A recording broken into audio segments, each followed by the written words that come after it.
함께 바치도록 하겠습니다. 하늘에 계신 우리 아버지, 아버지의 이름이 거룩히 하시며 아버지의 나라가 오시며 아버지의 뜻이 하늘에서와 같이 땅에서도 이루어지소서. 오늘 저희에게 일용할 양식을 주시고 저희에게 잘못한 일을 저희가 용서하오니 저희 죄를 용서하시고 저희를 유혹에 빠지지 않게 하시고 악에서 구하소서. 아멘. 지극히 자비하신 하나님, 저에게 성령을 보내주시어 당신의 자비를 느끼고 또 당신의 자비 안에서 그 자비를 함께 나누며 살아갈 수 있는 저희들 되게 이끌어 주소서. 우리 주 그리스도를 통하여 비나이다. 아멘. 성부와 성자와 성령의 이름으로. 참미 예수님. 예, 저는 성 베네딕토의 뉴턴 수도원, 뉴턴 아시죠? 예, 피정도 여러분 와보셨을 거고 잘 아실 겁니다. 뉴턴 수도원에서 생활하고 있는 김동권 사무엘 신부입니다. 여러분들과 함께 오늘 하느님의 자비에 대해서, 또 이해가 자비의 해지 않습니까? 교황님께서 자비의 해로 선포하셨는데 자비에 대해서 함께 생각해보는 그런 시간을 가지도록 하겠습니다. 저 뒤에 카메라를 딱 돌리니까 제가 방송 일에 그걸로 해야 되기 때문에 점잖하게 하려고 하니까 참 힘듭니다.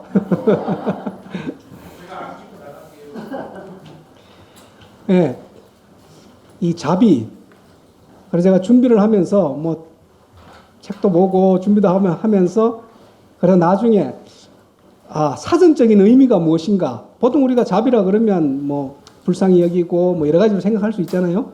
그리고 대표적으로 하나님께서 우리를 사랑하셔서 하는 거다. 근데 사전을 찾아보니까 이 컴퓨터 다음 사전에 보니까 남을 사랑해서 가엾이 여기는 거다.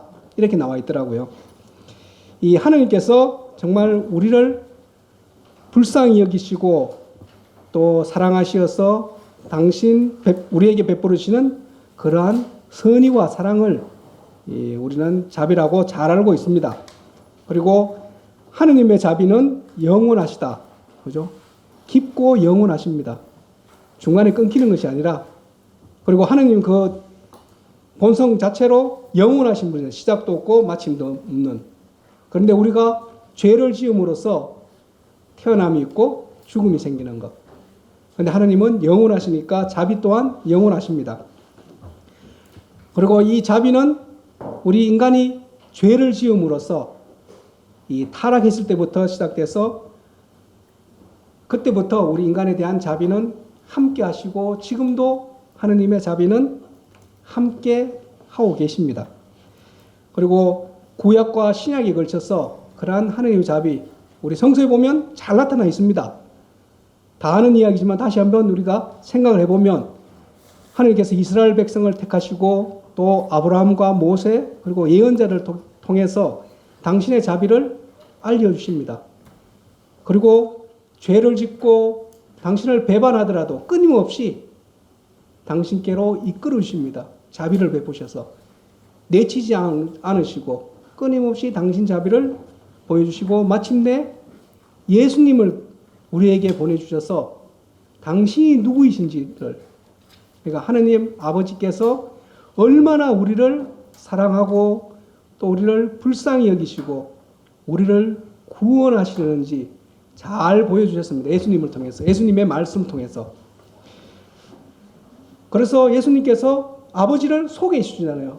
너희 아버지가 어떤 분이시다는 것을, 우리들의 아버지 하느님께서 어떤 분이신지를 소개해 주십니다. 탕자의 비유를 보면 아주 극명하게 나타나죠. 그죠? 잃었던 아들이 돌아왔을 때 정말 꾸지람하지 않고 다 받아주시는 그러한 자비로우신 아버지, 그리고 이런 양의 비유를 통해서 99마리를 남겨두고 그 길 잃은 한 마리를 찾아 나시는 그러한 착한 목자로서의 그런 자비로우신 아버지를 보여주시고, 또 포도원 주인의 비유를 통해서 이 아침부터 일한 사람, 중간에 일한 사람, 저녁에 일한 사람, 이 모두에게 똑같이 자비를 베푸시는 분. 근데 우리는 인간적인 면에서 볼 때는 이게 뭔가 불합리하다. 그죠? 그런 생각이 드실 겁니다. 나중에 그것이 왜 자비인지 나중에 말씀드리겠습니다. 그리고 예수님께서는 그러한 아버지의 자비로우신 아버지를 소개하실 뿐만 아니라 당신의 말과 행동으로서도 아버지의 자비뿐만 아니라 당신의 자비를 보여주셨습니다. 특히 죄를 용서해 주시고 어떤 죄든지 예수님께서 우리 죄를 용서해 주시고 또 병자를 정말 아픈 사람들은 그 절박한 상황에서 주여 저에게 자비를 베풀어 주소서 불쌍히 여기셨을 때 예수님께서는 그 사람들을 고쳐주셨습니다. 나병 환자들, 불구자, 다리가 저는 사람들, 눈먼 사람들 다 고쳐주셨습니다. 그리고 또 마귀에 걸려서 고통받는 사람들도 예수님께서는 당신 자비로 마귀로부터 해방시켜 주셨습니다. 그리고 또한 죽은 사람도 살려주셨죠. 그만큼 이 당신의 말과 행동으로서 정말 하나님의 아버지의 자비뿐만 아니라 당신의 자비로우신 모습을 보여주셨습니다.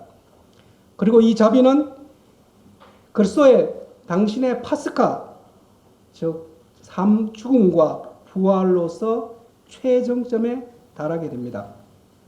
우리 죄를 용서해 주셨고 우리를 이제 구원해 주신 그걸로서 당신의 자비를 극명하게 보여주신 겁니다.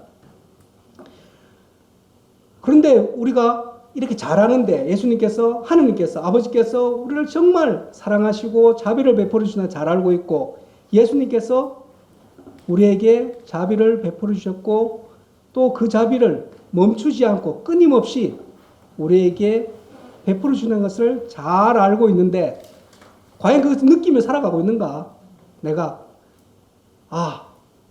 정말 예수님께서 나를 이끌어 주시고 사랑해 주시고 자비를 베풀어 주시니까 나는 정말 행복하고 평안하고 평화롭고 기쁘고 정말 감사하면서 그렇게 살아가고 있는가? 그 자비를 느끼고 체험하면서 살아가고 있는지 한번 생각해 봐야 합니다. 혹시 세상에 살면서 여러 가지 고통과 또 말 못하는 다른 사람은 잘 모르지만 나만 가지고 있는 그런 근심, 걱정 또 여러 가지 어려움에 눌려서 두려움을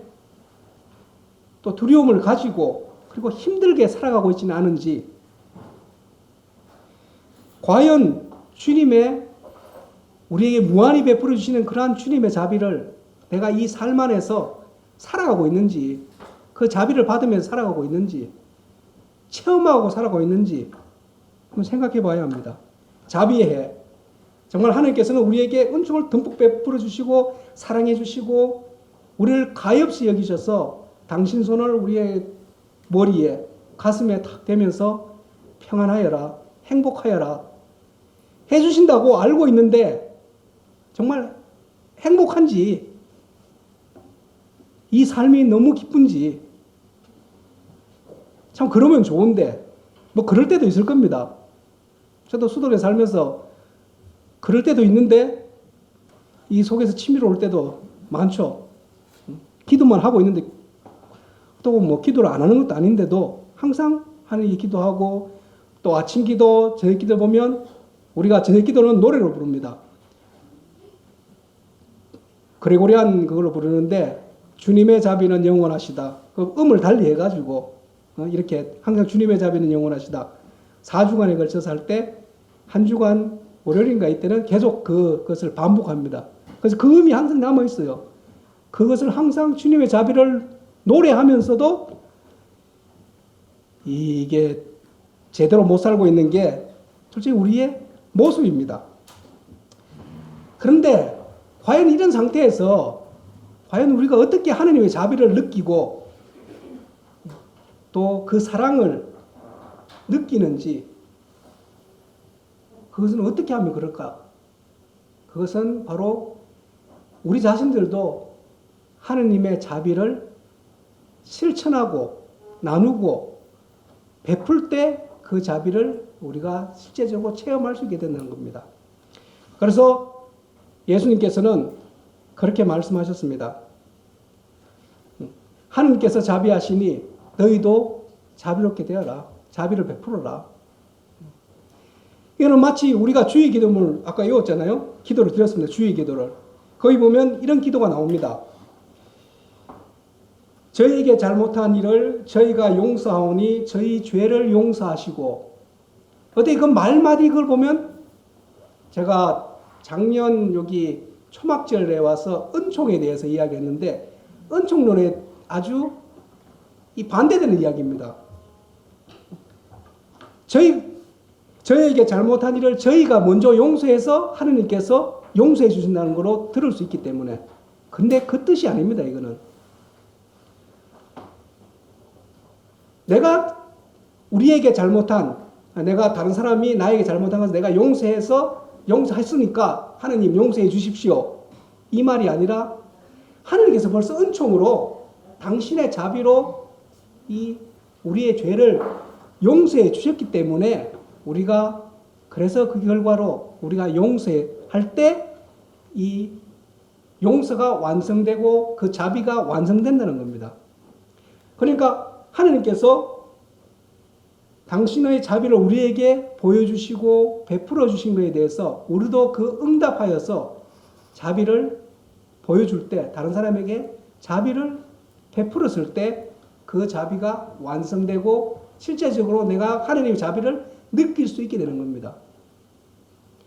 그런데 하느님이 그렇게 자비를 베풀어 주시는데 나는 자비를 안 베풀었을 때 하느님의 자비로움을 우리는 결코 느낄 수가 없고 자비의 삶을 살아갈 수가 없습니다.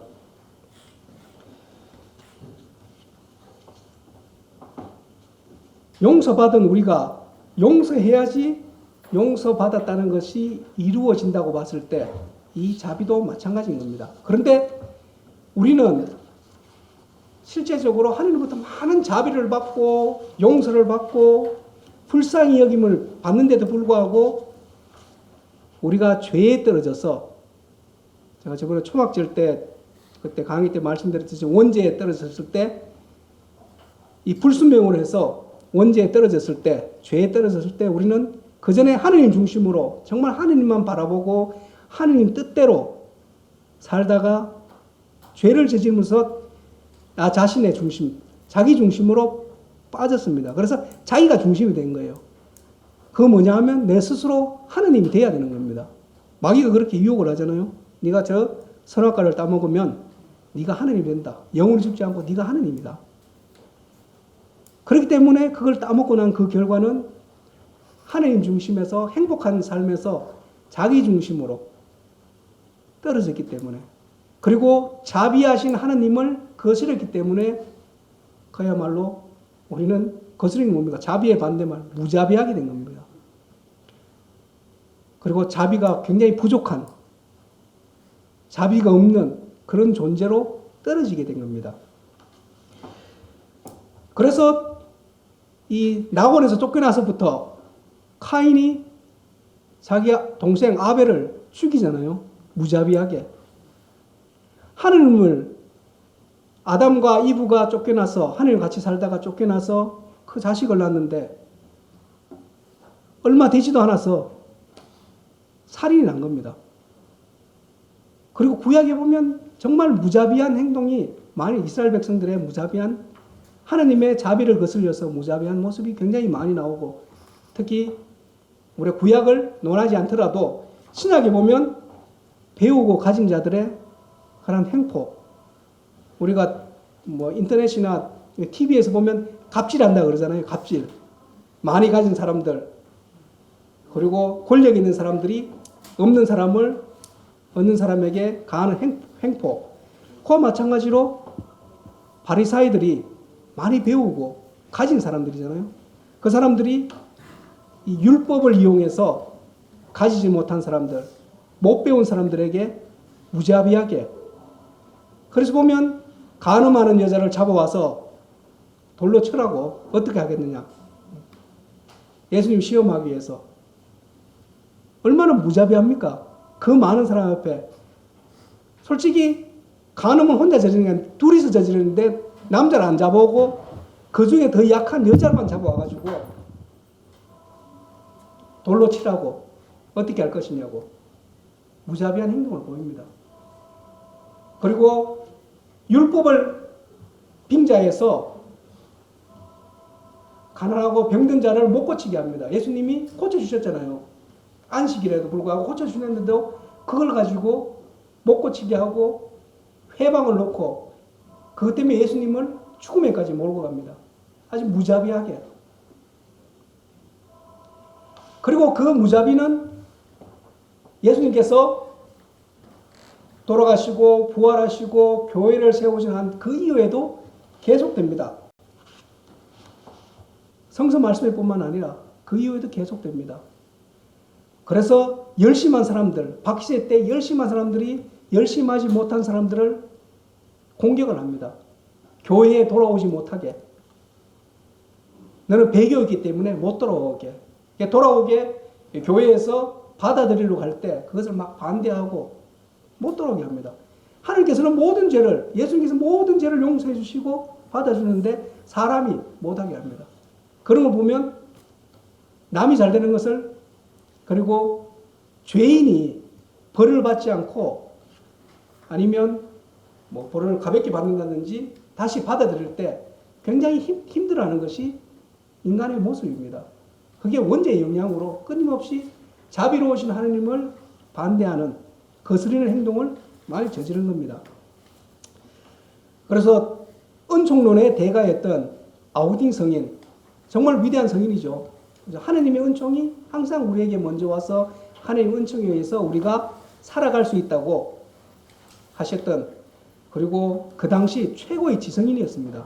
히포의 주교로서 정말 이 교구민들뿐만 아니라 그 교회에 엄청난 영향을 미치고 하나님의 사랑과 은총을 이렇게 증명하셨던 그러한 분이신데, 그분이 지금 우리가 보기에는 뭐 젊었을 때 조금 옆길로 새가지고 있다가 나중에 회개해서 신자가 되고 주교가 되고 이렇게 은총론을 확립하고 정말 지금까지 우리에게 그 가르침을 우리 계속 따르고 있는데, 그 양반이 주교로 있을 때 얼만큼 그 고통을 당했는지 모릅니다. 다른 사람이 좀 자기 나름대로 그 당시 열심하다는 사람들이 볼 때 저기는 만이교에 빠져서 있다가 뒤늦게 와서 은총이랍시고 다 용서해주고 뭐 사람들 아무나 불러가지고 한다. 이렇게 해서 공격을 합니다.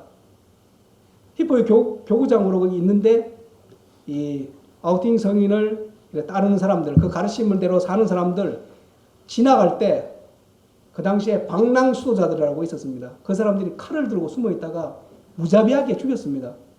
왜냐하면 이 사람들은 구원받지 못하는 사람이라고 생각했기 때문에 하나님의 이름으로 무자비하게, 너희들이 어떻게 교회에 들어와서 교회를 더럽히느냐. 수도자들이었습니다. 그 죽인 사람들이. 물론 정식 수도자 뭐 거기 속해 있는 그런 건 아니더라도 자기들 나름대로 모아가지고 이런 수도복 비슷하게 입고 칼을 들고 해서 아주 그냥 해친 것이 아니라 아주 무자비하게, 상상 앞설 정도로 무자비하게 난도질을 했다고 합니다. 그런 무자비한 행동이 그 당시에도 굉장히 많았습니다. 지금도 끊임없이 사회 안에서도 우리가 아까 세월호 미사를 했지만은 그러한 횡포, 그리고 극단적인 이기주의, 그리고 탐욕 때문에 끊임없이 좋지 않은 일이, 불행한 일이 일어나게 되는 겁니다. 그리고 가진 자들은 그것을 빌미로 해서 다른 사람을 억압하고. 근데 우리 자신들도 솔직히 생각해 보면 거기에 말로는 동조하지 않는다 하고 이성으로는 동조하지 않는다 하면서도 은근히 다른 사람보다 위에 서고 싶어 하고 기회가만 되면 조금 경멸하고 싶은 그런 마음이 있는 게 솔직한 우리 인간의 모습입니다. 차별화되고 싶고, 이왕이면 또 미국에 살고 계시기 때문에 한국도 마찬가지지만 이왕이면 나도 부자 동네에서, 한국 같으면 강남에서 좀 살고 싶고, 그래서 거기서 이제 좀 이 내 존재를 드러내고 싶고 가난한 사람들하고 조금 멀리하고 좀 지식인들과 좀 높은 사람들하고 지내면서 그리고 가난한 사람들하고는 좀 멀리하고 싶은 그리고 주교 모임이나 좀 높은 장상들 모임에 좀 가고 싶고 저 밑에 이렇게 있는 데는 가고 싶지 않은 게 저만 그런가요? 제가 그런가? 아무튼 그런 마음이 있는 게 우리의 솔직한 모습입니다. 근데 교육을 계속 받고 하기 때문에 그래서는 안 된다고 하지만은 다른 사람보다 위에 서고 싶고 다른 사람한테 큰 소리 치고 싶고 그런 무자비한 아주 뭐 자비가 없는 건 아니지만은 정말 하나님 보시기에 자비롭지 못한 행동 그리고 내 가슴 밑바닥에는 가슴 한곁에는 그런 요소가 남아있는 것이 우리의 솔직한 모습인지도 모릅니다. 그래서 이왕이면 돈도 많이 벌고 싶고 부자 그리고 권력도 가지고 싶고 지식 그래서 한번 속 시원하게 다른 사람의 무식함을 한번 성토해주고 싶은 그런 마음 너같이 무식한 게 어떻게 수도원 들어왔느냐 근데 제가 이 공부에는 겸손하기 때문에 그런 말은 잘 안 합니다. 아무튼 거기 현세에 또 세속적인 아름다움 못생긴 사람하고 같이 다니고 싫어하고 이왕이면 아름다운 사람들하고 이런 모습 그런 것이 우리 인간의 솔직한 모습인지 모릅니다. 이러한 자비를 끊임없이 받고 있으면서도 자비롭지 못하게 행동하는 이런 상황에서 여러 가지 어려운 일, 고통, 슬픔 그런 일들이 사건이 생기고 정말 세월호라든지 아니면 뭐 지진이라든지 여러 가지 일이 일어나는 겁니다. 그런 상태에서 이 교황님께서 특별히 작년에 이 올해를 자비해로 선포하셨지 않습니까? 그 말씀은 하느님의 자비를 우리가 좀 더 깨닫자는 그런 의미도 있겠지만은 자비를 베풀며 살자는 그러한 자비의 삶으로 초대입니다. 우리도 이제 자비를 베풀며 살자. 하느님의 자비만 자꾸 이야기하지 말고 왜냐하면 뭔가 자꾸 받으려 그러면 주지 않고 받기만 하는 사람은 영어로 demanding person 뭐 받기만 하면 줄 몰라요. 항상 받으려고 그러고 항상 부족해서 뭐 내놓으라고 스포일 된 사람처럼 우리는 어떻게 보면 그런지도 모릅니다. 항상 기도할 때 주님 자비를 베풀어서 주님 뭐를 주십시오. 주님 뭐 해주십시오. 내 발등에 떨어진 불이 더 급합니다. 그죠? 그래서 다른 사람은 제대로 못 보는 거예요. 다른 사람이 죽어가도 제대로 못 보고 좀 가만히 있으라. 내가 더 급한데 주님 가지면 가질수록 욕심이 나서 더 가지고 싶습니다.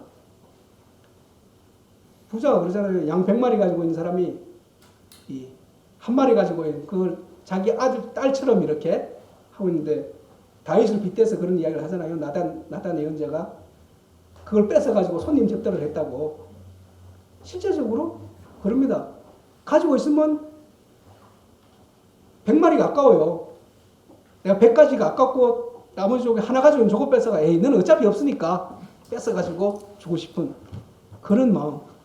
그러한 자비롭지 못한 우리들 그리고 이 사회에서 교황님께서 자비의 해를 선포하셨다는 것은 중요한 의미가 있는 겁니다. 그래서 2015년 3월 15일 성 베드로 대성전에서 이 교황님께서 특별 성년 거행을 발표하셨던 겁니다. 그래서 이 자비의 희년은 2015년 원죄 없이 잉태되신 동정 마리아 대축일에 성 베드로 대성전에서 성문을 여는 것으로 시작되어서 2016년 11월 20일 그리스도 왕 대축일에 마치게 됩니다. 그때 교황님이 이렇게 말씀하셨다고 합니다. 지금은 자비의 시대입니다. 평신도들이 자비를 실천하고 또 다양한 사회 환경에 자비를 전하는 것이 중요합니다. 앞으로 나아가십시오. 이 자비의 희년에 교황님께서는 하느님께서 당신에게로 돌아오도록 모든 사람을 초대하시는 그러한 하느님에게 초점을 맞추고 계시는데, 이 2015년 1월 11일 이 삼종기도에서 또 이런 말씀을 하셨다고 합니다. 오늘날 우리는 자비가 많이 필요합니다. 그리고 평신도들이 자비를 실천하고 다양한 사회 환경에 자비를 전하는 것이 중요합니다. 앞으로 나아가십시오. 우리는 자비의 시대에 살고 있습니다. 지금은 자비의 시대입니다. 그리고 또 사수시기 담화문에서 교회가 있는 모든 곳이, 특히 우리 본당과 공동체가 무관심의 바다 한가운데 있는 자비의 섬이 되기를 간절히 바랍니다. 라는 이런 말씀을 하셨습니다. 이제 우리는 자비를 받으려고만 하는 것이 아니라 실천해야 될 때입니다. 아까도 말했듯이 내가 자비를 실천할 때 그 자비의 삶을 살아갈 수 있게 되는 겁니다. 하느님의 자비를 내가 느낄 수가 있게 되는 겁니다. 자비를 베풀어 주십시오. 미사 때 항상 하잖아요. 주님 자비를 베풀어 주십시오. 그리스도님 자비를 베푸소서. 주님 자비를 베푸소서. 그리고 영성체 하기 직전에 자비를 베푸십시오. 평화를 주십시오. 항상 자비를 구하는 기도를 합니다. 그렇게 구하고 자비를 받고 넘치도록 받았는데, 그래도 부족해서 끊임없이 자비 하는데, 실제적으로 우리가 자비를 다른 사람과 나누고 베풀 때 그 자비가 완성된다는 것을 우리는 이제서는 아는 겁니다. 그래서 교황님께서 자비의 해, 자비를 베풀면서 살자, 자비를 증거하면서 나누면서 살자고 이 자비해를 선포하신 것이 아닌가 그런 생각을 합니다. 그래서 이 자비를 실천하기 위해서는 그래, 오늘부터 자비를 실천해야 되겠구나 생각만으로 자비를 실천할 수가 없습니다. 어떻게 실천해야 되는가? 하나하나 짚어봐야 됩니다. 그냥 자비를 누가 아프다고 그랬고 가서 밥 많이 먹어, 이게 자비를 실천하는 게 아닙니다. 내 말, 행동 모든 것에 있어서 정말 하느님의 뜻을 따라서 사는 것이 어떻게 보면 자비를 실천하는 거라고 할 수가 있습니다. 그 중에서 하나하나 어떻게 하는 것이 자비를 실천하는가, 제가 나름대로 이 성령의 열매를 이렇게 묵상하면서 똑같이는 아니지만은 거기에 어떤 연관시켜서 한번 함께 생각해 보도록 하겠습니다. 먼저 자비를 제대로 실천하기 위해서는 잘 들어야 됩니다. 하느님의 말씀을 잘 들을 뿐만 아니라 다른 사람의 말도 경청할 수 있어야 됩니다. 요즘은 자기 PR 시대라 그래서 자기 이야기를 많이 합니다. 모든 사람이 모이면 목소리 큰 사람이 있잖아요. 그래서 계속 자기 이야기 합니다. 이 사람도 자기 이야기 하고 싶고 저 사람도 하고 싶고, 성서 모임에서 묵상 시간에도 내 이야기 더 하고 싶고, 다른 사람이 내 이야기를 더 들어주기를 바랍니다. 다들. 근데 실제적으로 듣는 게 어떻게 보면 더 중요합니다. 다른 사람을 이해하기 위해서는 들어야 됩니다. 이 가족 간의 대화가 부족하다 그러는데, 특히 미국에서 여러분들처럼 한국에서 자라고 거기서 생활하시다 와가지고 여기서 난 자녀들하고 대화하는 게 굉장히 힘듭니다. 그죠? 아버지는 잘 모릅니다. 애들이 힘들다 그래도 뭘 힘들어? 내 말 들어. 아버지 말 들으면 자다가 떡이 생긴다. 그냥 밀어붙입니다. 여기서 자란 아이들은 안 그래요. 왜냐하면 저는 많이 듣잖아요. 많이 듣습니다. 그런 애들한테. 눈물을 줄줄 흘립니다. 아버지나 어머니가 잘 안 듣기 때문에, 무조건 밀어붙이기 때문에 들어야 됩니다. 그런 아버지나 어머니, 특히 아버지 밑에서 자녀들이 자비를 느낄 수 있겠어요? 자비를. 괴로울 따름입니다. 실제 생활에서 나는 기도하면서 하나님 말씀 잘 들어야 돼. 묵상하고 중요하죠. 그렇지만 그 하나님의 말씀을 듣는 것에서부터 실천적인 것은 내가 다른 사람의 말을 들어야 됩니다. 이웃의 말을 좀 경청할 수 있어야 되고 자녀들의 말을 잘 들어야 됩니다. 저는 우리 형제들의 말을 잘 들어야 됩니다. 사실 듣기 싫어요. 시키면 시키는 대로 하지.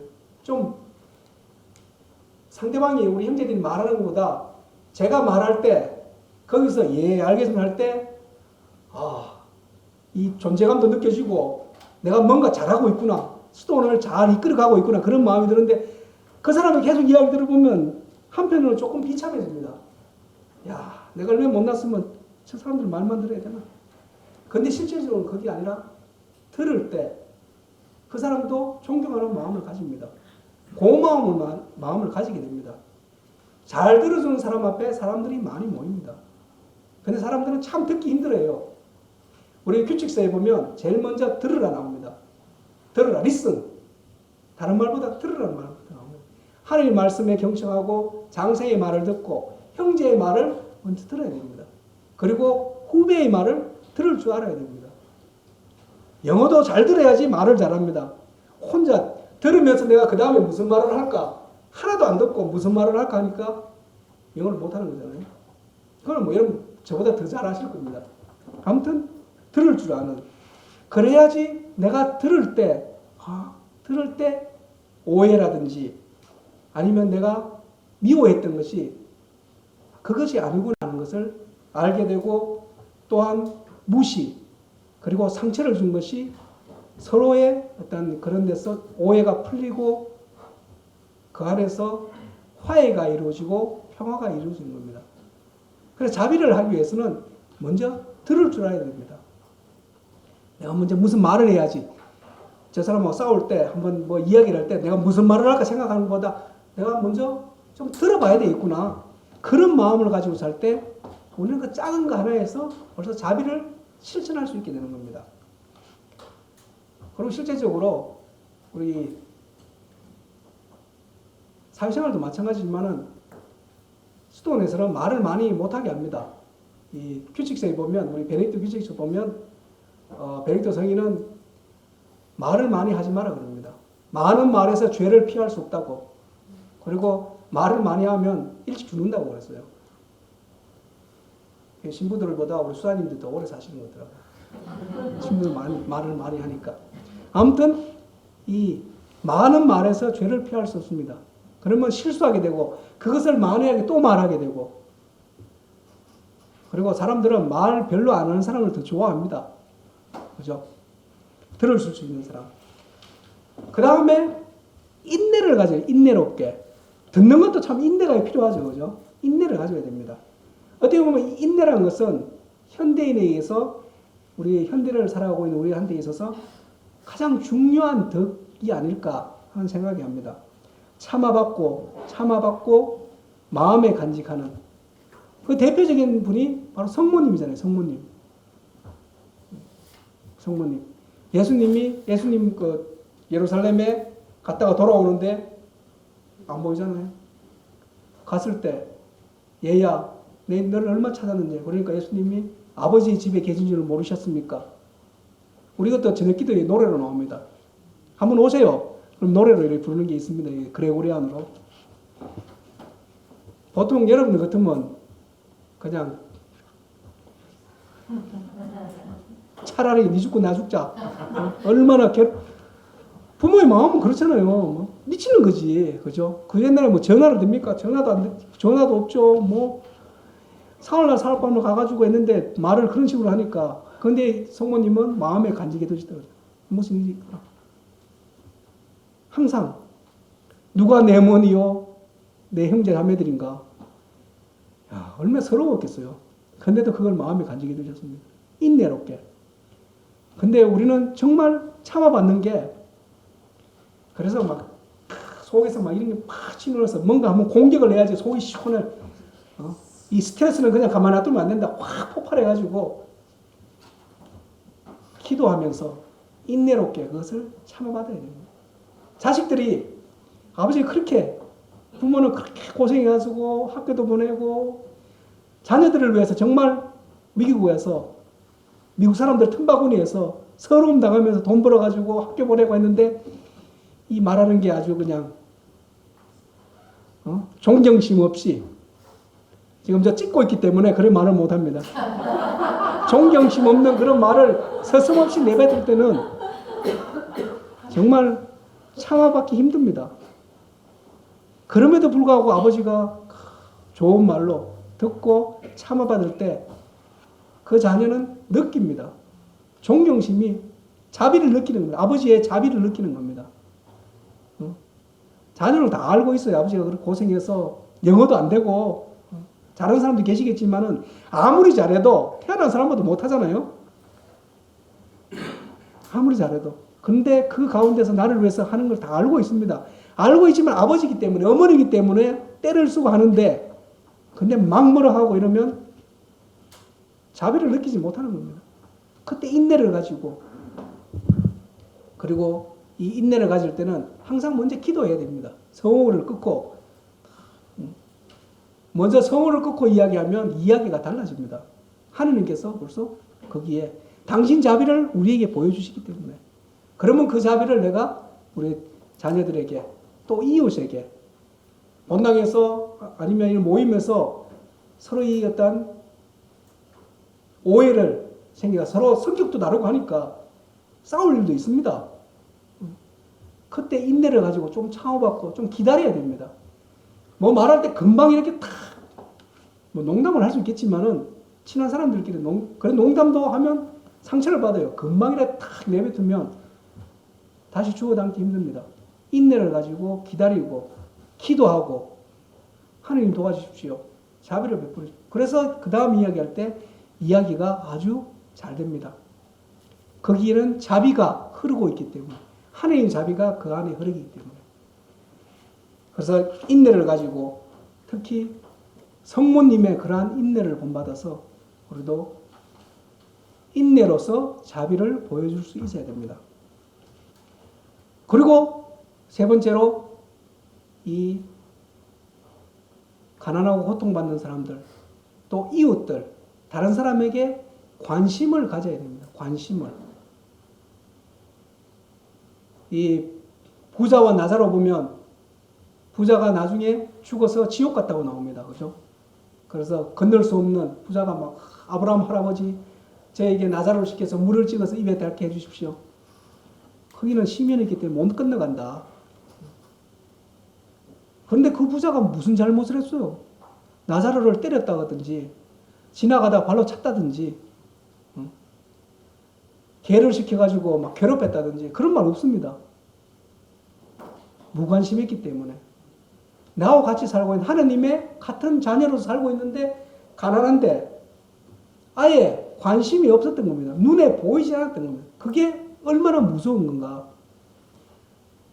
가난한 사람들이 힘없고 고통받는 사람들 가지지 못한 사람들 그런 사람들이 거기에 어떤 소외감, 박탈감, 얼마나 비참하고 고통스러운가.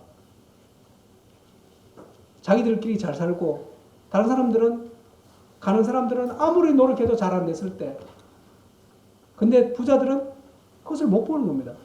제가 꽤 오래전에 이 2006년도인가 아프리카 케냐를 갔어요.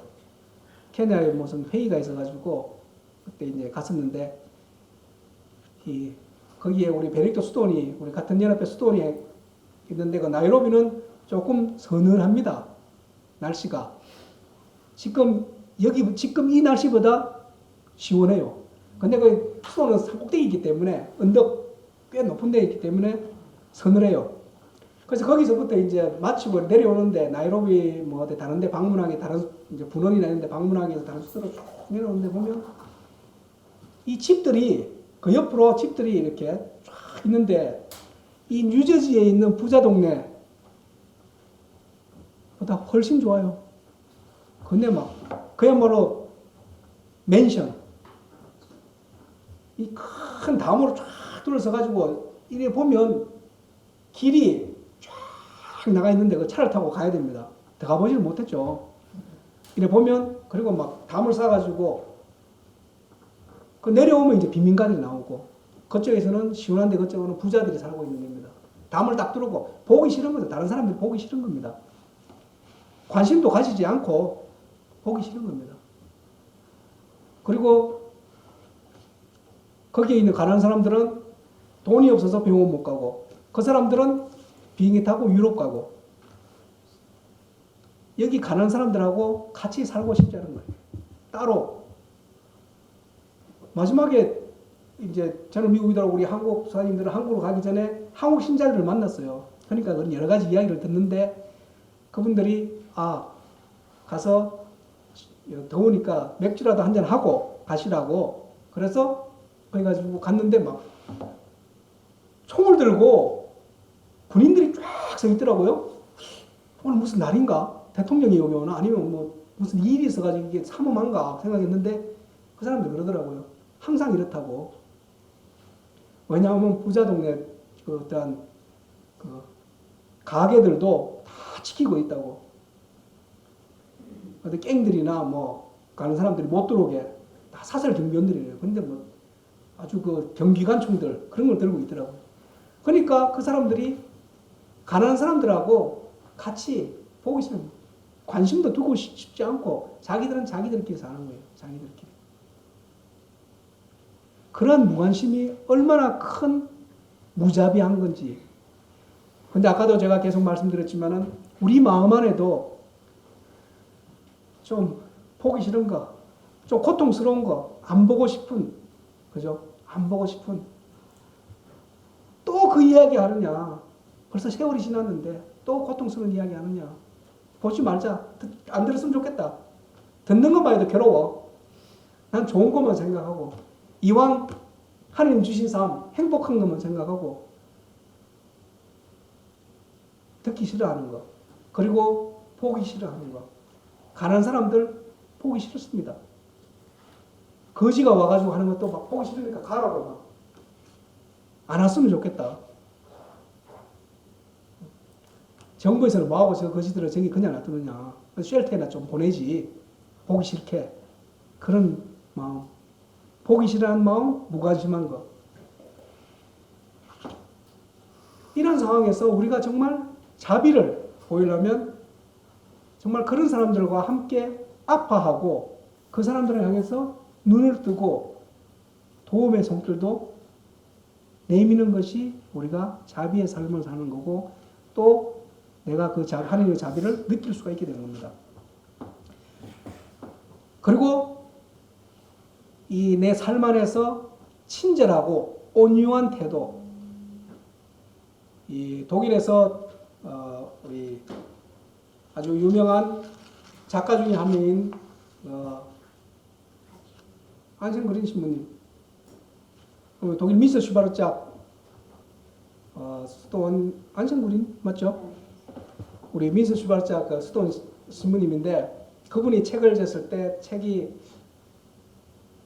뭐더라? 기억이 갑자기 안 나네. 머리가 겸손해서 그렇습니다. 이해해 주십시오. 아무튼 거기에 보면 이런 말이 나와요. 나이가 들수록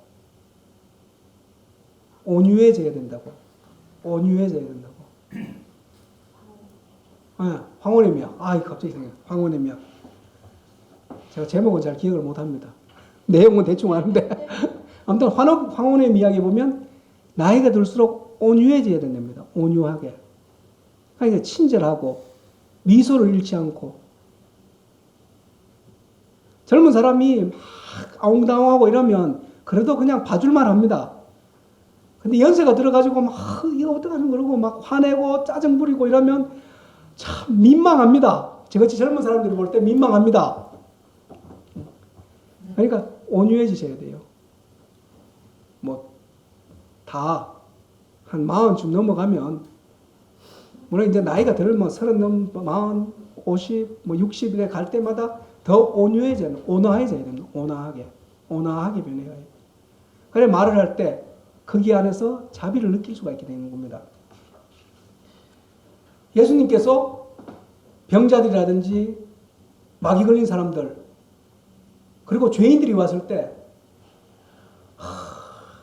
너희 같은 것 때문에 하나님 나라가 제대로 서지 못한다고 막 부지런하셨습니까? 다 용서해 주셨잖아요. 불쌍히 측은히 자비를 베풀어서 온화하게 말 한마디라도 정말 따뜻하게 하시면서 네 믿음이 너를 구원하였다. 얼마나 좋은 말이에요. 사실 그 사람들이 무슨 믿음이 그렇게, 그죠? 우리가 어떻게 보면 더 있는데. 근데 그거 가지고 주님 자비를 베풀어 주십시오. 그거 한마디도 네 믿음이 너를 구원하였구나. 그만큼 용기를 주신 거예요. 완전 자비를 보여주신 거죠. 온화하고. 제자들한테 시켜서, 야 베드로야, 너희 그 억센 손으로 저 좀 가까이 오지 못하게 하라. 시끄러워 죽겠다 내가 강의하는데. 안 그랬습니다. 우리 제자들이 말렸을 때, 떠든다고 했을 때 데리고 오라고 합니다. 어린이들도 데리고 오라고 하고 죄인들도 다 데리고 오라 해서 정말 그 온화한 모습으로 정말 그 사람들을 친절하게, 그런 자비의 모습을 우리도 베풀어야 되는 겁니다. 나눠야 되는 겁니다. 말을 할 때 온화한 미소를 잃지 않고 이야기하는 거하고, 인상부터 팍 쓰고 하면 상대방이 그냥 오구미절해서 말도 못합니다. 용서해달라는 소리도 못하는 거예요. 친절하게. 찾아왔을 때 친절하게. 교회 가면 굉장히 친절한데 성당, 요즘은 이제는 많이 좋아졌을 거예요. 갔는데 왔느냐고 소리도 안 하고 전부 다 그냥 자기들끼리 자기 모임, 레지오 모임 가고 미사 끝나고 나면 다 가버리고, 예비 신자가 왔는데 성당에 한번 다녀볼까 해서 왔는데 아무도 안측하는 사람이 없어요. 그럼 참, 제가 그때 안 했으면 신부 안 됐을 텐데. 제가 교회 다니다가 저희 어머니 따라서 성당에 갔는데 아무도 아는 척을 안 하더라고요. 굉장히 속상하더라고요. 근데 신부님이 이를 불러가지고 해서 그 자비에 힘입어서, 아무튼 이 친절한 말 한마디, 온유한 말 한마디가 얼마나 큰 자비를 보여줄 수 있는지 모릅니다. 이런 어떤 공손하고 온유한 데서 우리는 겸손을, 그 사람의 겸손을 볼 수 있게 되는 겁니다. 온화하고 온유한 말보다는 우리의 겸손을 더 쉽게 알아들을 수 있어요. 겸손이라는 말을 많이 듣기 때문에. 그죠?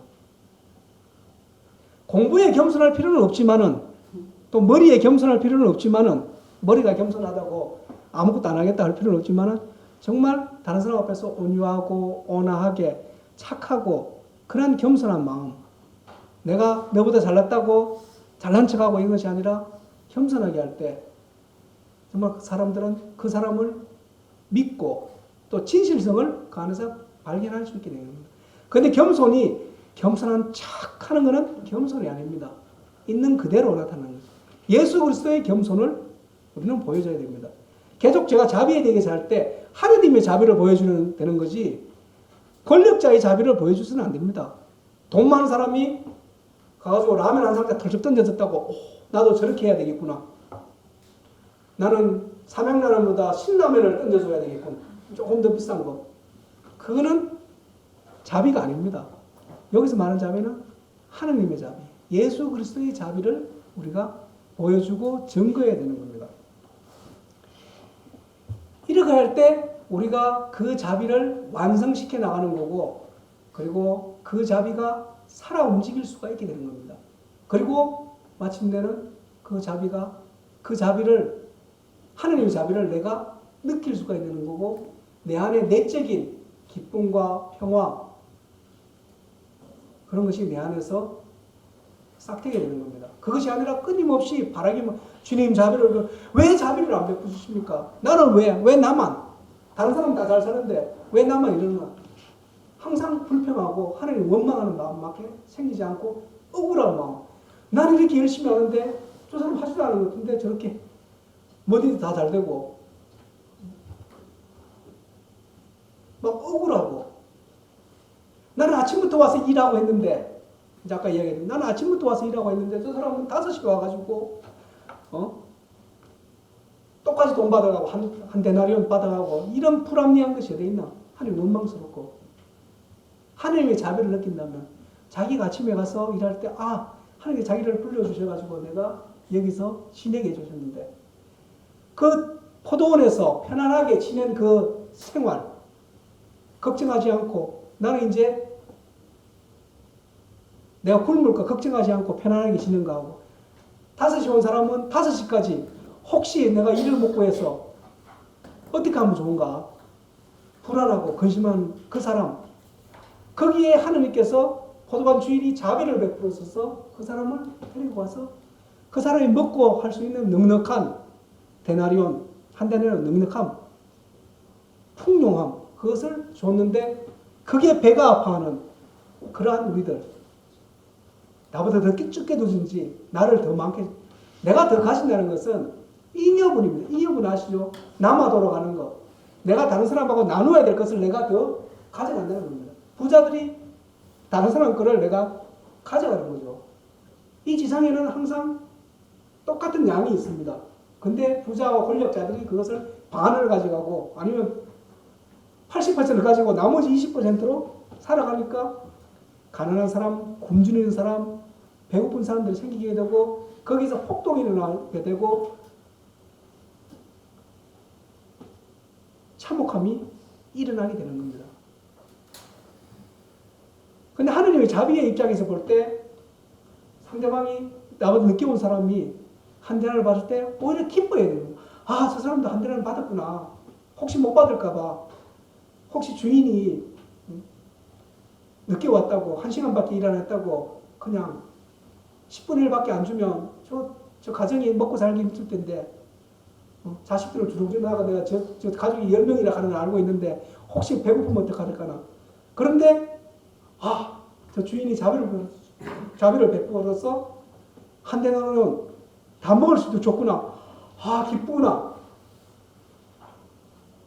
그것이 바로 하느님의 자비를 내가 느끼는 겁니다. 그리고 체험하게 되고 나도 그 안에서 정말 기뻐서 같이 어깨동무하고 같이 갈 수 있는 그것이 바로 우리의 자비의 삶을 살아가는 우리의 태도인 겁니다.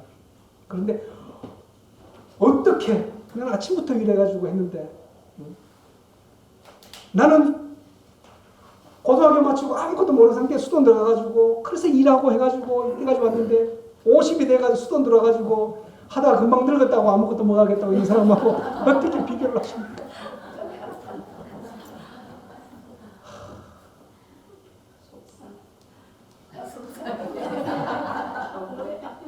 인간적으로 따지면 속상하죠. 세속적으로 따지면. 그죠? 그러면 얼마나 그 삶이 비참해지는지 그런 생각을 가지면 바깥에서 그렇게 정말 열심히 살다가 뒤늦게 하느님을 알고 웰컴 어서 오십시오. 그래서 같이 살 때 더 열정적으로 사는구나. 더 열정적으로 사는구나. 우리 수는 늦게 들어와가지고 대단합니다. 열정적으로 삽니다. 아침에 일어나서 다 정리하고 늦게까지 하고 그런 거 보면 배울 게 많죠. 좋은 거는 배우는. 하나님께서 다 그런 부르심대로 당신의 자비하심으로 이렇게 불러주시는 겁니다. 그 자비에 맡기고 우리도 그 자비에 살 때 우리는 진정 자비를 완성시켜 나가고 행복하게 살 수 있게 되고 그런 것이 늘어날 때 이 세상은 정말 참된 자비가 살아있고 자비로운 세상 그래서 억울하지 않고 정말 평화가 사랑이 넘쳐나는 그런 세상이 될 수 있는 겁니다. 그리고 이 사랑이 넘쳐나는 그런 사랑과 나눔, 감사의 생활을 또 할 수 있게 되는 겁니다. 감사할 일이 뭐 있느냐. 그래 생각하면 참 억울합니다. 이 세상이. 한마는 이 세상. 그래서 눈을 못 감고 얼마나 억울해요. 정말 기쁘게 하느님의 자비에 감사합니다. 그리고 내가 자비를 느낄 때 내가 하느님 자비를 느낀다면 정말 기쁘고 그것이 서로 돌고 도는 하느님의 자비를 우리가 받아서 내가 그 자비를 실천하는 것이 열매를 맺어가는 겁니다. 열매를.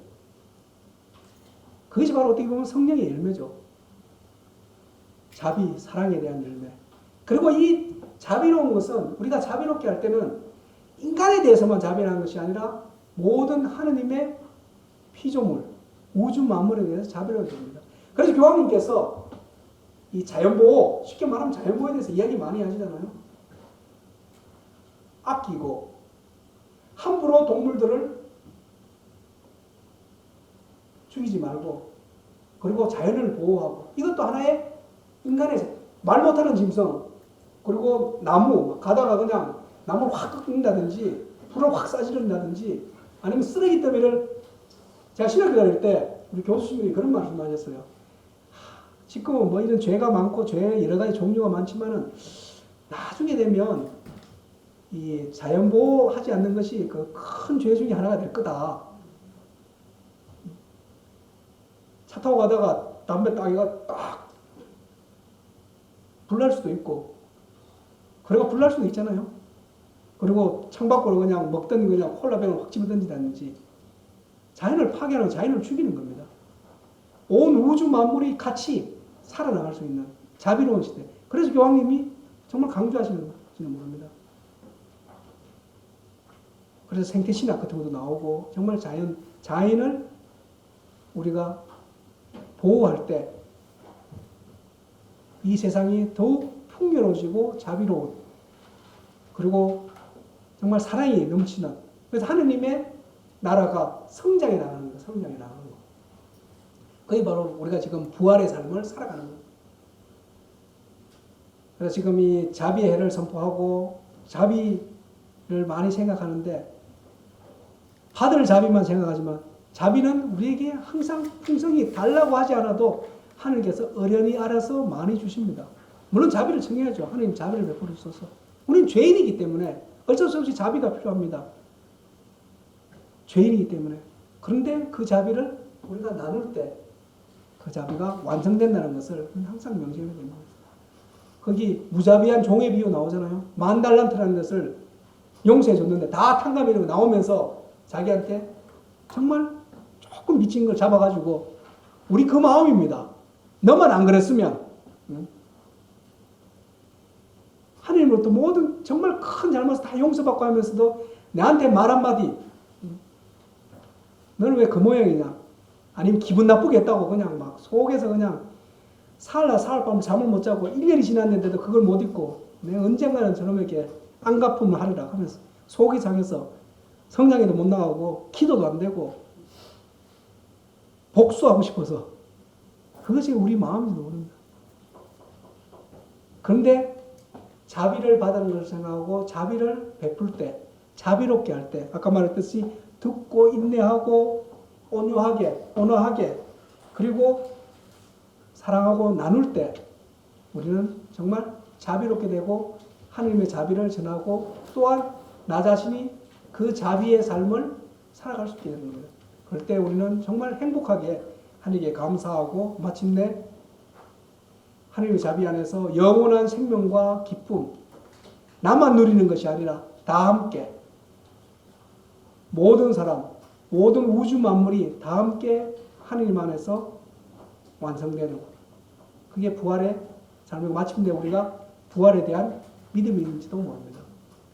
그래서 이 하나님의 자비를 생각하시면서 정말 우리가 자비를 받을 뿐만 아니라 자비를 실천하고 그 자비를 완성하고 자비에 감사하는 그러한 풍요로운 그런 삶이 될 수 있도록 청하도록 합시다. 아멘. 감사합니다.